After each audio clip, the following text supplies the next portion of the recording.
तुला ना मी नीट ओळखते, तू नाही ओळखत ग. आणि ओळखत असतीस तर अंशुमन आणि ती कोणती चिंगी. हा ती, तिच्याबद्दल इतकं, त्या दोघांबद्दल इतकं घाण पसरवलं नसतंस तू. मुळात मी यातलं काहीच कुठेच जाऊन पसरवत नव्हते. इनफॅक्ट हे बोलणं सगळं इथे एकांतात झालं होतं आमचं. मग तुम्हाला कसं कळलं?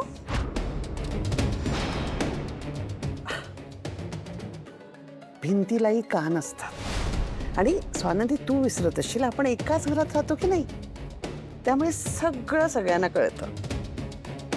स्वानंदी, माझ्या मुलाबद्दल शंका होती ना तुला, मग आधी माझ्याकडे यायचं ना, माझ्याशी बोलायचं.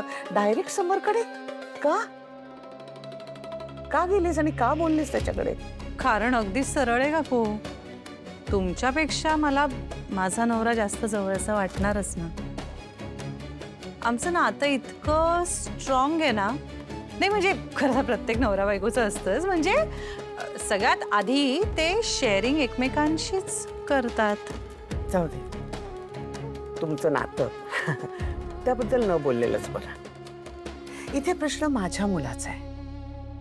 त्यामुळे एक गोष्ट तुला क्लिअरली सांगते, अंशुमन हा माझा मुलगा आहे. त्यामुळे एखाद्या फालतू मोलकरणीशी इन्व्हॉल्व्ह होणं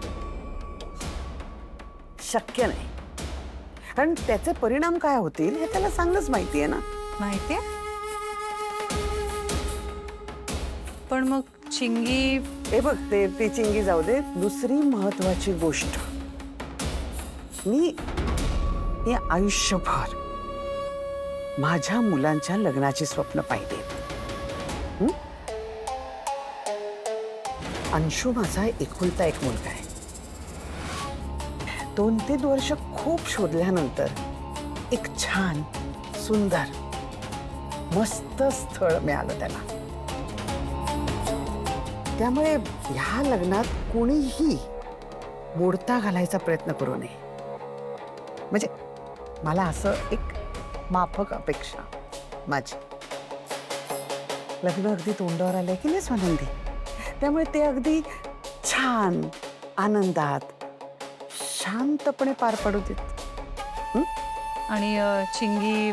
चिंगी चिंगी चिंगी काय, तिचं काय, ती मोलकरणी आहे. उद्या या घरात, परवा त्या घरात.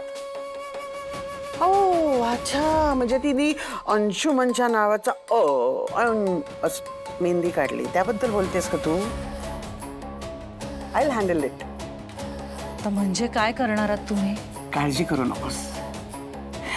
तू फक्त आता तुझ्या लाडक्या दिराच्या लग्नावर फोकस कर. आलेच.